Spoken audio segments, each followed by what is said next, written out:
Hi, Julie Rader here with the weekly astrological update. I apologize, this is a little bit late again.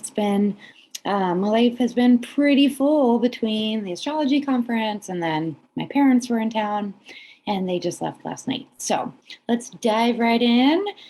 So this week we are, so Wednesday through Friday, basically, we are building up to this Virgo full moon. And the moon will be in Virgo on Wednesday. And during this time, this Wednesday to Friday, we will have the moon in Virgo as it's growing and growing until it's completely full when it reaches 27 degrees. And I have another video about the full moon and how it will affect you based on your sign.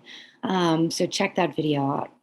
But building up to it, the moon will be opposing Mercury, which is now in Pisces, and Mercury in Pisces is a bit more spiritual.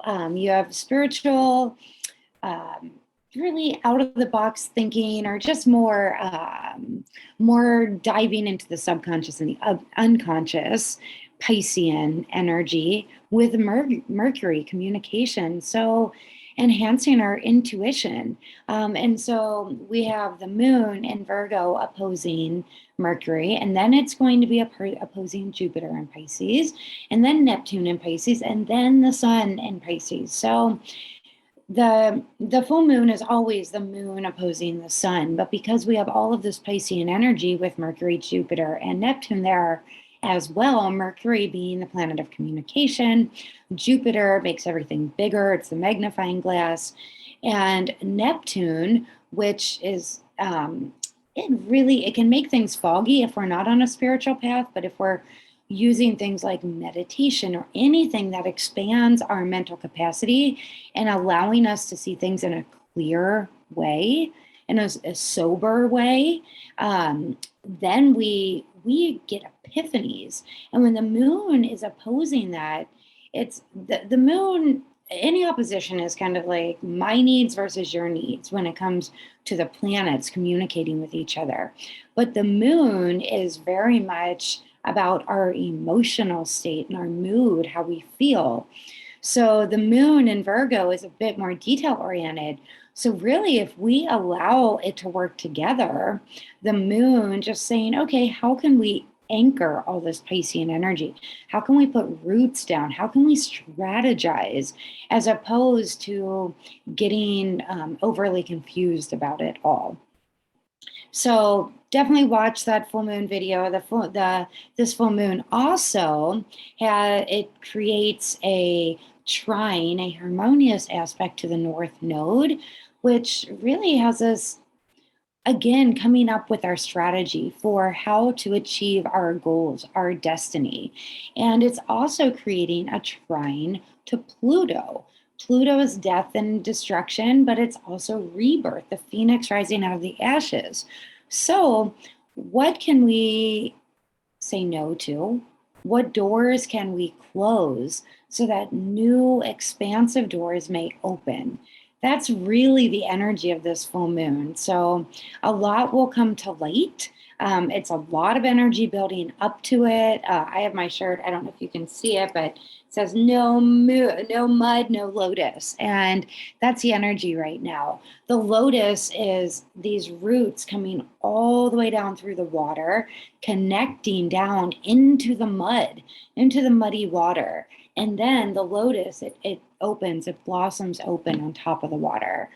So that's the energy. We must really put down roots in the murky water so that we can expand and open like the lotus flower. On Thursday, specifically on Thursday, we have Mercury and Pisces creating a sextile, a harmonious aspect to Uranus. Now, any Mercury Uranus aspect, positive aspect, is really about really our mind operating on a higher octave. It is putting the puzzle pieces together. And because it's Mercury and Pisces, it may be coming through a meditative state. We may have these visions or these dreams day or night about how things can actually work work, how we can make things work, how the missing puzzle pieces can come together with this kind of aspect. So that's happening on Thursday, but we will be feeling it leading up to it and days after it as well. Then on Friday, we have the sun square making a harmonious aspect to Pluto. So Sun Pluto aspects together, they're making a sextile, and also Venus sextile Chiron. Wow. So let's break down actually first Venus sextile Chiron. Venus and Chiron, it can be where we finally have a healing on something that we felt wounded in love, or maybe where we didn't feel like we were worthy for whatever reason. We could find a way to heal it, to heal these old wounds. The sun sextile Pluto, wow, that is a powerful aspect. So we have the sun bright, radiant in the sky in Pisces right now, sextile, harmonious sextile to Pluto in Capricorn.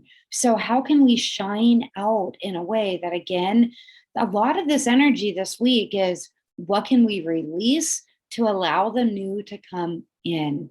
And if we are actively doing that, then all this energy where we're leading up to some more powerful aspects coming up in April and May. So if we do the work actively now to release what we no longer need, and then we will find that opportunities are coming our way. Friday, we have the full moon. For those of us here in California, it's happening, I believe, let me take a double, let me look again, but I believe it's happening basically in the middle of the night, around midnight. It is happening at, 12:17 a.m. here on the West Coast. So for a lot of you, that's going to be early morning in other parts of the world. But basically while we're, so Friday, early morning, so Thursday night. And then on Saturday, we have Venus. So we just had that sextile to Chiron on Friday. Then on Saturday, we have Venus square Uranus.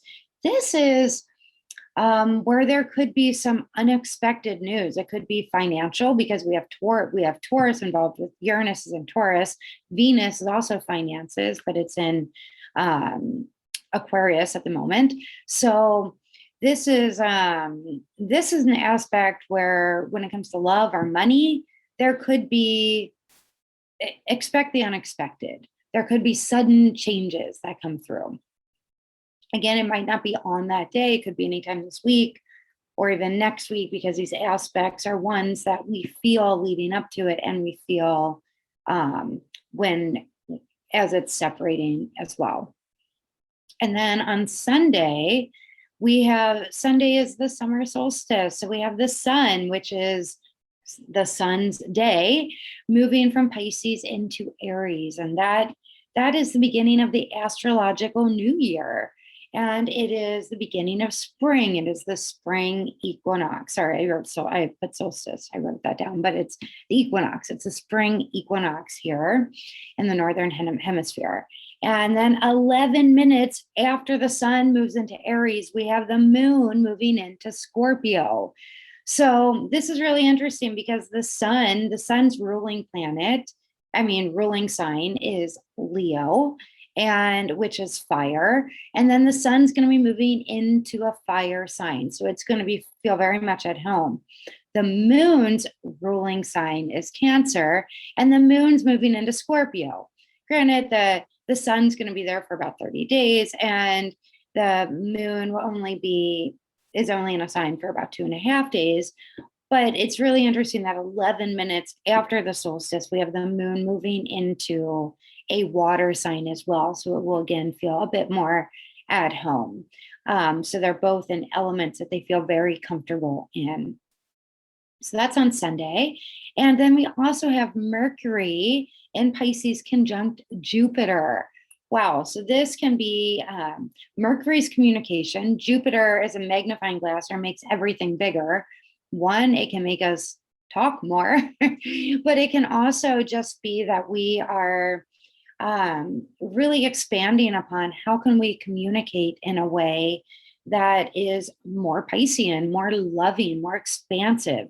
How can we show more compassion? How can we show more compassion to ourselves and show ourselves self-love as well? So also, if there's something that you've been wanting to put out there, and online, or a book that you want to publish, or something of that nature, this Mercury conjunct Jupiter is wonderful for that as well. So I hope that helps you navigate the rest of the week. And next week's, I'll get it out in a more timely manner again. And I appreciate you watching. See you in the next video. Again, like, subscribe, share. It really helps. Thanks.